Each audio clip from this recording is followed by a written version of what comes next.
अनुकूलता प्रतिकूलता को सह जाना चाहिए साधक को। महाराज जी आपकी कृपा से ऐसे प्रयासरत हैं, साधक को आप ही चला रहे हैं महाराज जी। इस साधक को गृहस्थ में साधक को शरीर के संबंधी जनों के साथ रहना पड़ता है, जहां आपकी कृपा से अनुकूलता प्रतिकूलता के बीच रहता हूं। पर जब शरीर के संबंधी जनों पर प्रतिकूलता आती है तो वे प्रतिकूलता की निवृत्ति के लिए हम पर दबाव बनाते हैं कि वे संसारिक लोगों को खुश रखने के लिए संसारिक कार्य करें।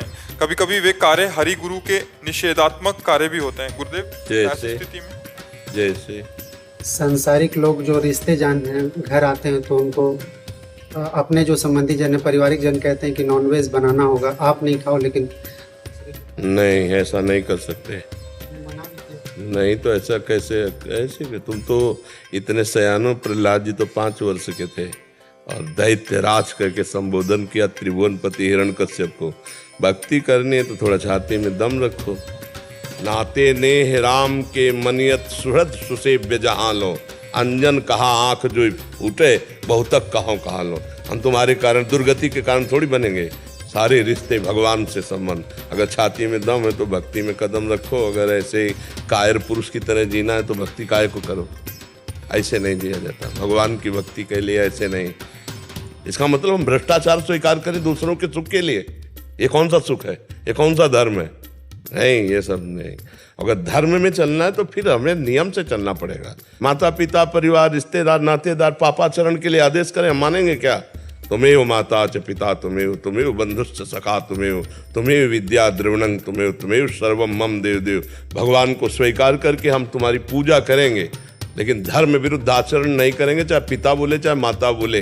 नहीं नहीं, जाके प्रिय न राम वैदेही तजिए ताहि कोटि वैरी सम जद्यप परम सनेही। तजियो पिता प्रहलाद विभीषण बंधु भरत मातारी, गुरु बल तजियो कंत ब्रज बनितन भे मुद मंगलकारी।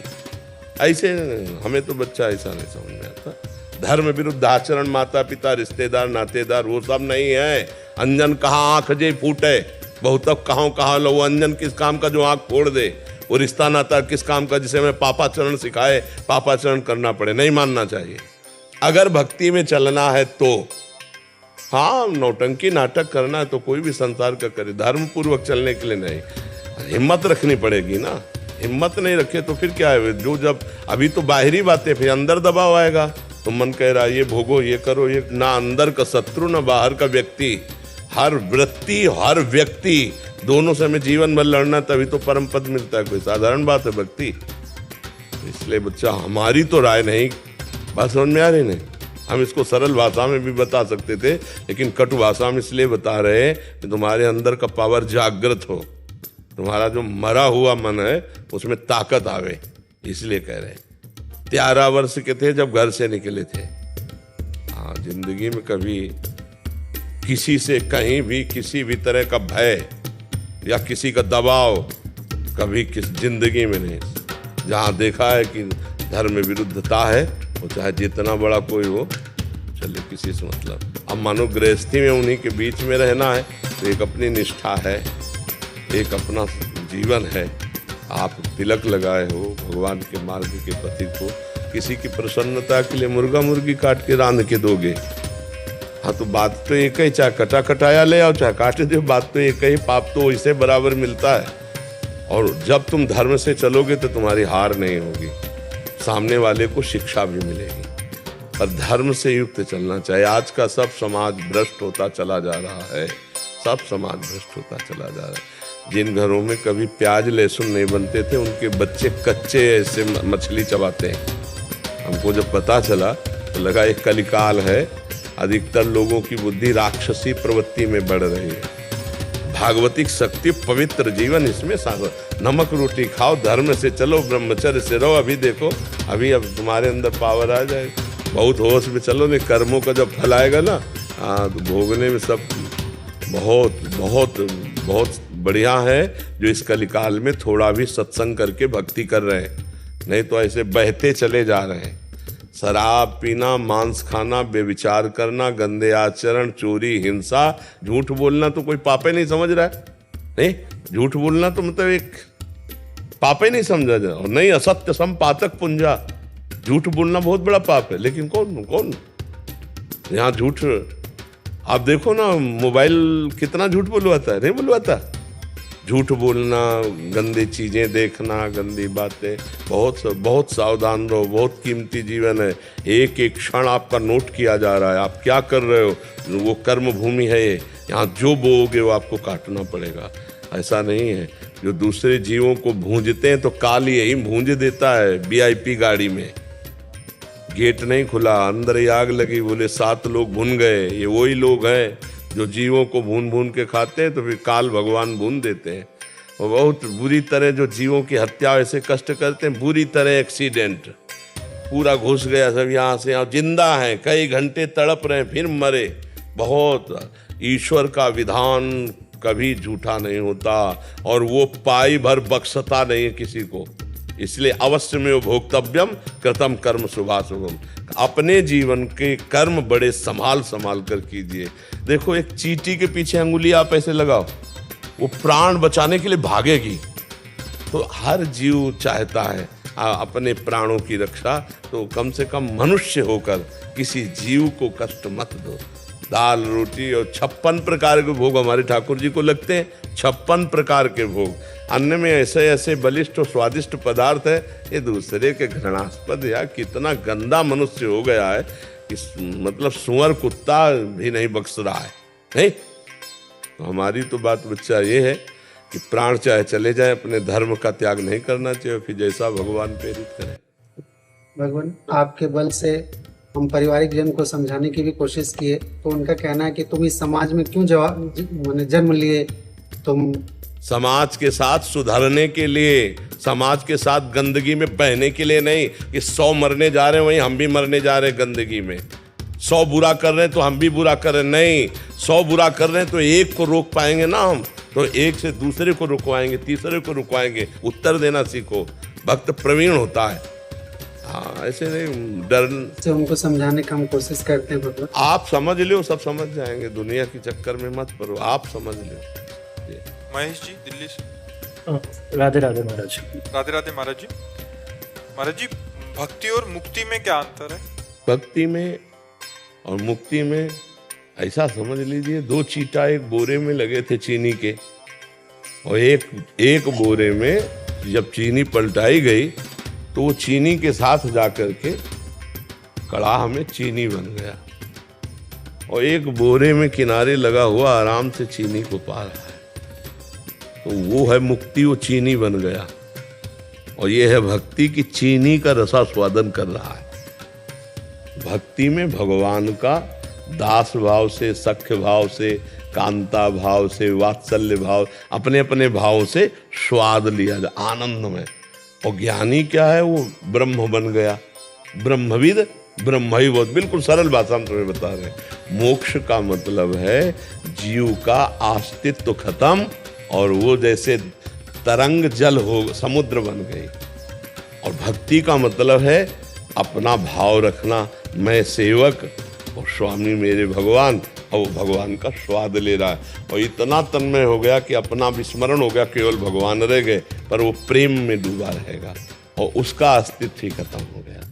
वो तरंग जल में लीन हो गई, वो बूंद समुद्र में खो गई। ये है मोक्ष, ब्रह्म में लीन हो गया, खत्म, अस्तित्व ही खत्म हो गया। समझ पा रहे हो आप? मोक्ष और भक्ति में इतना अंतर है। जब भक्ति का स्वाद मिल जाता है तो मोक्ष तक का जो ब्रह्म ज्ञानी जन महापुरुष है उसका त्याग करके भक्ति को स्वीकार किए। श्री सुखदेव जी मोक्ष पद में प्रतिष्ठित महापुरुष है, लेकिन श्री भगवान की 18,000 श्लोकों से युक्त श्रीमद् भागवत की लीला गायन करते रहते हैं। भगवान शंकर मोक्ष प्रदान करने वाले हैं, और वो भी भगवान की अमृतमयी कथा कहते रहते हैं और नाम जप करते रहते हैं। शनकादि भगवान के ब्रह्म स्वरूप को पूर्ण ज्ञान है, पर हरिशरणम हरिशरणम, और भगवान की इसलिए भक्ति रसास्वादन में श्रेष्ठ है, रसास्वादन में भक्ति श्रेष्ठ है। तो भगवान शंकराचार्य जी ने भी कहा है, स्वरूपानुसंधान भक्ति देव गरीयसी, भक्ति सर्वश्रेष्ठ, क्योंकि भगवान के स्वरूप का भी ज्ञान हो जाता है, भगवान के प्रेम में डूबना होता है, और मोक्ष में उसी में मिल गया। तो जैसे बूंद समुद्र में मिल गई तो अब मिल गई। वो अलग चीटा जो बोरे में लगा हुआ चीनी का आनंद ले रहा है वो। तो इसीलिए भक्ति सर्वश्रेष्ठ है और रसास्वादन में भी श्रेष्ठ है। इसमें दोनों में कर्म बंधन से तो मुक्ति पानी है। दोनों हो गए, वो तो हो गए, कर्म बंधन से तो मुक्त हो गए, दोनों मुक्त हो गए। तो काम क्रोध आदि जो ये दोनों भक्ति तो बहुत सरलता पूर्वक के मिट जाते हैं, ज्ञान में तो बहुत कठिनता से मिटते हैं। क्योंकि ज्ञान में क्या है कि भगवान का भरोसा, सहारा, ये सब तो नहीं है ना। उसमें उपासना में यही कि मैं स्वयं आत्मस्वरूप ब्रह्म हूँ, यहीं से प्रारंभ होती है। जो ज्ञान की प्रारंभिक है वो मैं ब्रह्म हूँ, फिर मैं ब्रह्म हूँ इसका बोध हो जाता है, ये शब्द खत्म हो जाता है।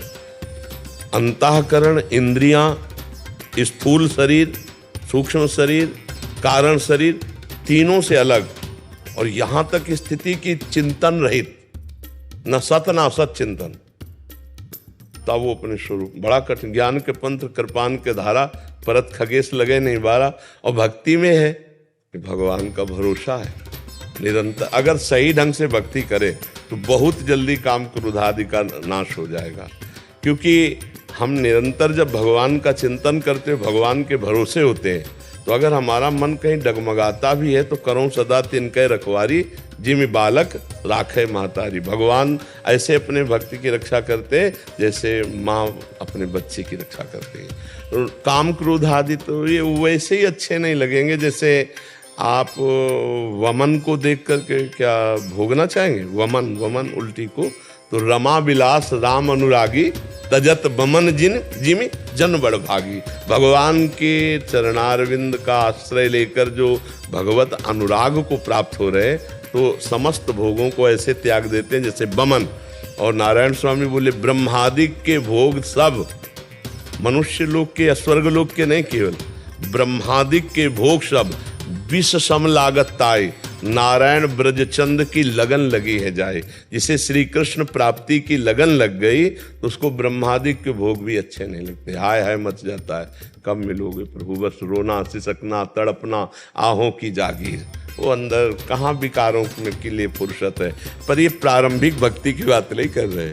प्रारंभिक भक्ति में तो मतलब जब तक अहंकार शेष रहता है तब तक ये विकार चिंगारी रूप रहते हैं। जब अहंकार भगवान के चरणों में पूर्ण समर्पित हो जाता है तो भस्म नष्ट हो जाते हैं। और चिंगारी को ज्वाला बनने में देर नहीं लगती। और भक्त में अगर अहंकार है तो उसे गिरना पड़ेगा। और ज्ञानी का तो पूरा का पूरा खेल ही अपने हाथ में है।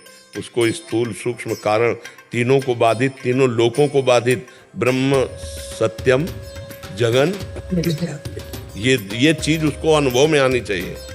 बहुत कठिन मार्ग है, खिलवाड़ नहीं। और इसमें क्या है कि अगर हम खिलवाड़ में भी फंस रहे तो एक भरोसा है कि भगवान मुझे बचा लेंगे या भगवान मुझे क्षमा कर देंगे। तो जन अवगुण प्रभु मान न काऊ, दीन बंधुअति। इसमें बहुत गुंजाइश है। मतलब इसमें ऐसी गुंजाइश है कि जैसे हम 100 गलती कर दी और अपने पिता के चरण पकड़ लिए और तो फिर जाओ, ऐसे है। लेकिन ज्ञान में नहीं। भक्ति में प्रेम प्रधान और मोक्ष में ज्ञान। तो मोक्ष में क्या है कि बहुत कठिन है। स्थूल शरीर का राग त्यागना बहुत कठिन है। आप देखो, चाहे जितना ज्ञान की बातें करो, शरीर स्थिति, वृत्तियां शरीर स्थिति रहती हैं। या मतलब अनुभव की बात देखो, ज्ञान की तो फराटेदार बात कर ले, स्थिति शरीर में ही रहती है।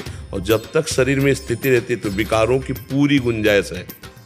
बिना देहातीत स्थिति के निर्विकारता नहीं सिद्ध होती।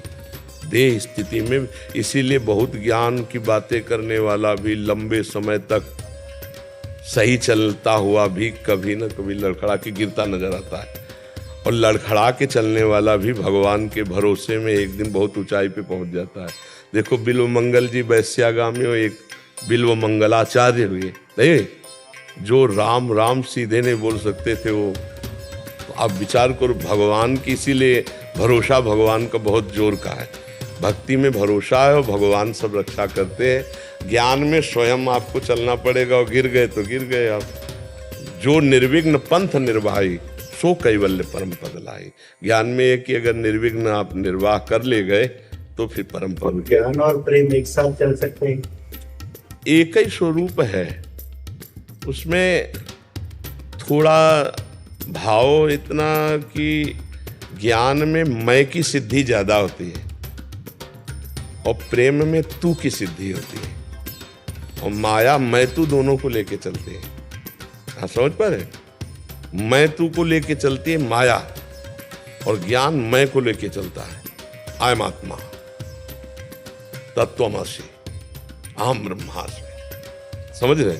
और भक्ति तू ही तू है, यहां भी तू है, बाहर भी तू है, जिधर देखता हूं तू ही तू। समझ रहे?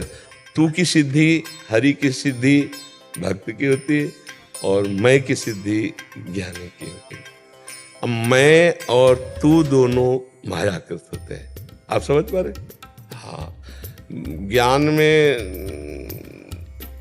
आत्मरति होती है, भक्ति में हरि रति होती है। ज्ञान में हरि गोविंद कृष्ण जो है मेरी आत्मा ही है, वही मैं हूं। इसलिए वहां द्वैत नहीं है। भक्ति में अद्वैत स्थिति होते हुए भी द्वैत है, द्वैत से अद्वैत और अद्वैत से द्वैत, ये थोड़ा ज्ञान के भी आगे की स्थिति है। भक्त को क्या स्वरूप बोध नहीं होता? देह भाव में थोड़ी रहता है, भक्त को भी तो स्वरूप बोध होता है। ईश्वर अंश जीव अविनाशी चेतन अमल सहज सुख राशि, भक्त को स्वरूप बोध होता है। और सर्वम खलमिदम ब्रह्म जो ज्ञानिक होता है भक्त को भी होता है। सी राम में सब जग जाले, होता है कि नहीं होता है? तो वो देख रहा है मैं को सर्वत्र, और ये देख रहे हैं सी राम को सर्वत्र। वही हमने आपको बात कहा कि ज्ञान की सिद्धि मैं और भक्ति की सिद्धि तू। तो माया का चरित्र मैं और तू, मैं और मोर तोरते माया जी बस कीले जीव लिखाया। भक्त में मैं खो जाता है, ब्रह्म नहीं, माया नहीं, नहीं जीव नहीं काल, और अपनी हूँ सुदिना रही, और एक रहे हो नंदलाल। ये भक्ति की सिद्धि है, मैं खो गया तू ही तू। और ज्ञान की सिद्धि है कि जो कुछ भी हूँ वो सब मैं हूँ, मेरा ही संकल्प था, ये सृष्टि मेरा ही भ्रम था, और जहाँ मिटा तो शंकर सहज स्वरूप सम्हारा, लाग समाधि अखंड अपारा, वो शिव स्वरूप हो जाता है। हर समय समाधि में रहता है, वो मोक्ष स्वरूप, जीते जी मोक्ष स्वरूप हो जाता है।